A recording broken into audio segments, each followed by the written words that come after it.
తెలంగాణ కేబినెట్లో ఏడాదిన్నరగా ఖాళీగా ఉన్న 6 మంత్రి పదవుల భర్తీకి కసరత్తు జరుగుతూనే ఉంది. ఇదిగో అదిగో అని ఆశావహులను ఊరిస్తూనే ఉన్నారు. షడ్రుచుల సమ్మేళనం ఉగాది నాడు 6 మంత్రులు ఎవరా అన్నది తేలుతుందని చెప్పేశారు ఇదివరకే. కానీ జస్ట్ మిస్ అయింది. ఇప్పుడు ఆ 6 పదవులు ఎవరిని వరించనున్నాయి? కొత్త లిస్టులో వినిపిస్తున్న పేర్లేంటి? డీటెయిల్స్ ఈ స్టోరీలో.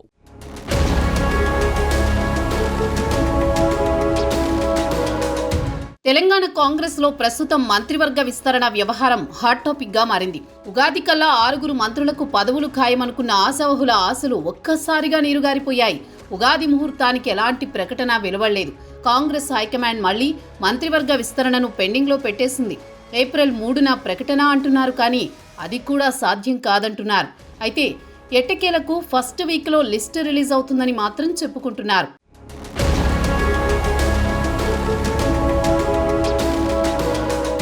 అయితే 6 బెర్తులకు గాను 5 ఎంపిక పూర్తయినట్టుగా తెలుస్తోంది. మరొక పదవిపై మాత్రమే ఇంకా కసరత్తు నడుస్తున్నట్టు తెలుస్తోంది. ఈ దిశగా పార్టీ అంతర్గత వర్గాల్లో చర్చ జోరుగా సాగుతోంది. ఇప్పటికే రాష్ట్ర నేతలు తమ అభిప్రాయాలను అధిష్టానానికి తెలియజేశారట. సామాజిక వర్గ సమీకరణాల దృష్ట్యా ఎవరికి ఇస్తే బాగుంటుందో ఫుల్ క్లారిటీ ఇచ్చారట.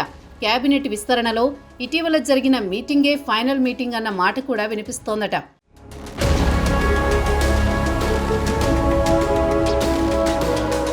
ఖరారైన వారిలో ఉమ్మడి ఆదిలాబాద్ నుంచి వివేక వెంకటస్వామి, ఉమ్మడి నిజామాబాద్ నుంచి సుదర్శన్ రెడ్డి, ఉమ్మడి మహబూబ్ నగర్ నుంచి ముదిరాజ్ కోటాలో వాకిట శ్రీహరి, ఉమ్మడి నల్గొండ నుంచి కోమటిరెడ్డి రాజగోపాల్ రెడ్డి, ఇక మైనార్టీల నుంచి ఎమ్మెల్సీ అమీర్ అలీ ఖాన్ కి ఛాన్స్ ఇచ్చేలా తెలుస్తోంది. మిగిలిన ఒక్క బెర్తు కోసం ఇటీవల ఎమ్మెల్సీగా ఎన్నికైన విజయశాంతి పేరు వినవస్తోంది.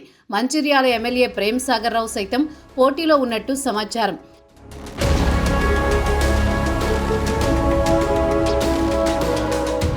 ఇదంతా ఇలాగుంటే ఎస్టీ కోటాలో ఒకరికి డిప్యూటీ స్పీకర్ ఇవ్వనున్నట్టు తెలుస్తోంది. అలాగే రంగారెడ్డి జిల్లా నుంచి మంత్రి పదవి ఇవ్వాలని డిమాండ్ చేస్తున్నారట. ఈ ప్రాంతం నుంచి ఒక్క రెడ్డి నేతకు చీఫ్ విప్ ఇచ్చేలా తెలుస్తోంది. ఈ దిశగా పార్టీలో జోరుగా చర్చ సాగుతోందట. అయితే ఎస్టీ కోటాలో కొందరు ఆశావహులు తమకు బెర్తు ఖాయమంటూ 1000 కళ్లతో ఎదురు చూస్తున్నారట. తమకంటే తమకు ఛాన్సులు ఇవ్వాలని అధిష్టానానికి విజ్ఞప్తులు చేస్తున్నారట. వీరిలో ఎవరికి దక్కుతుందనే స్పష్టత రాకున్నా తమ ఆశలైతే పెంచుకుంటూ వస్తున్నారట.